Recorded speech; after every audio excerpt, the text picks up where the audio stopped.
Welcome to another edition of GroundZeroReport.com. Today we have with us the president of the local chapter of the NAACP, which is Dr. Woods. How you doing today, Dr. Woods? Great. Can you tell us a little bit about the NAACP and I guess what its objective is? Okay, well, let me say, first of all, thank you for inviting me to come and share. I'm most appreciative for the invitation. The NAACP is a civil rights organization, and as many people might be aware of, just last year we celebrated 100 years. We had our centennial celebration. Of course, we celebrated the entire year, but February, of course, was the main celebration. But throughout the whole year, we look back to see what has happened. 100 years, we have a great history, and we're very proud of that. The NAACP started in 1909, February the 12th, 1909 in New York City. It started with people from different races, different faiths, and different nationalities. And of course, the ultimate purpose is to eliminate racial discrimination in our society and to eliminate social injustices in our society. That is the ultimate mission of the NAACP. Okay, well, before we get into our real topic, which is today is about the census, the U.S. Census, can you tell us a little bit about some of the misconceptions as far as like every time someone gets in trouble, I know they say, I'm going to call the NAACP. Can you tell us really what I guess the local focus of the NAACP and how should someone embrace the NAACP? Well, unfortunately, as you say, the only time some people think of the NAACP is when they get in trouble and when they have legal issues. We do get a lot of calls.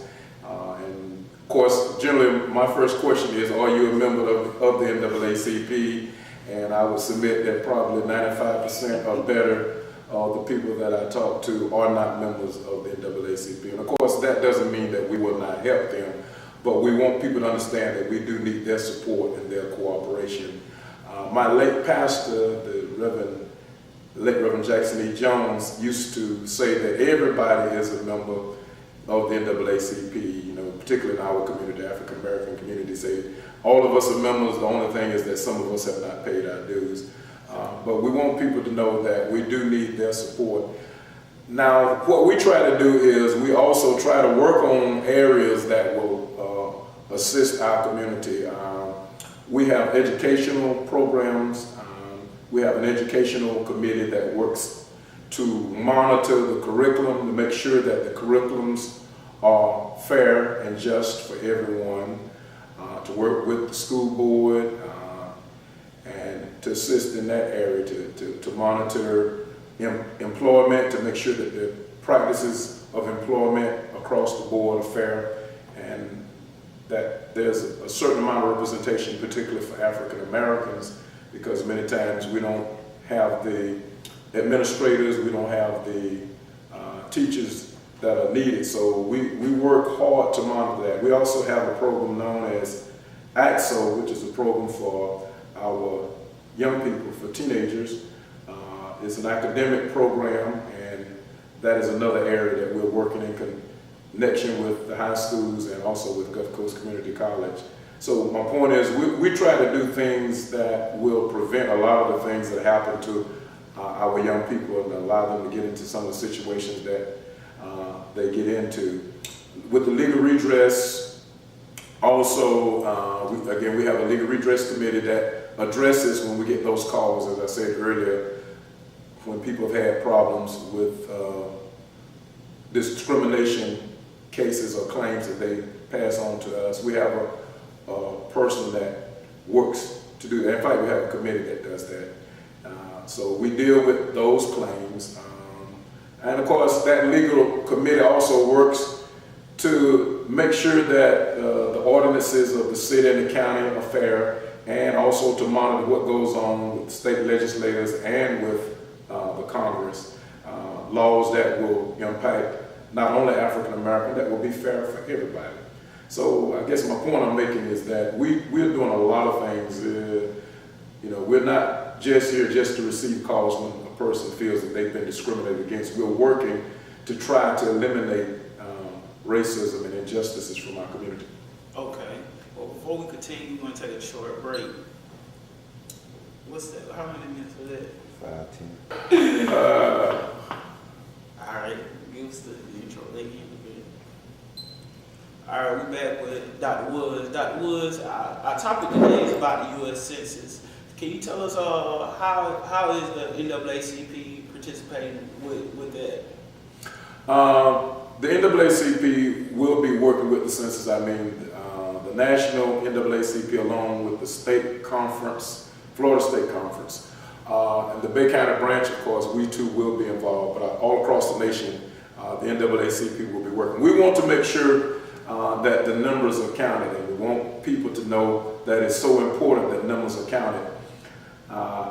I think the NAACP working in cooperation, working cooperatively with the United Census will be helpful, particularly for our community, because sometimes people in our community want to see people that look like them, and then they tend to be a little more trusting sometimes, and will open up and talk.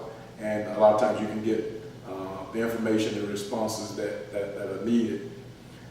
So we're going to be working with that. We want people to know that it's so very important that our numbers are counted.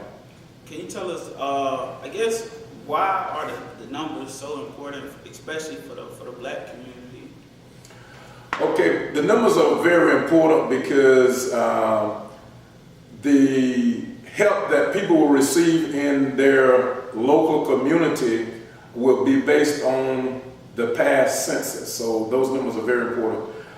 When it comes to roads being constructed, when it comes to hospitals being built, when it comes to, for example, if there's a disaster, and here in the Panhandle, we're known for having to deal with hurricanes and tornadoes.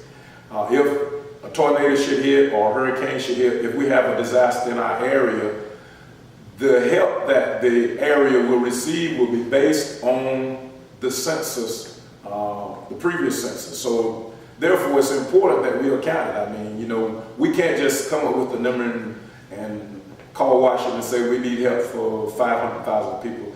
They will base the help that they give the communities on those numbers. So everybody needs to be counted. It's so important for our community because our community many times they have a lot of issues, and we're a community in crisis, and we do need help. So we want to make sure that the numbers are counted so that we can get the help to build our communities and make our communities be what we know that our communities need to be and what they have the potential to be.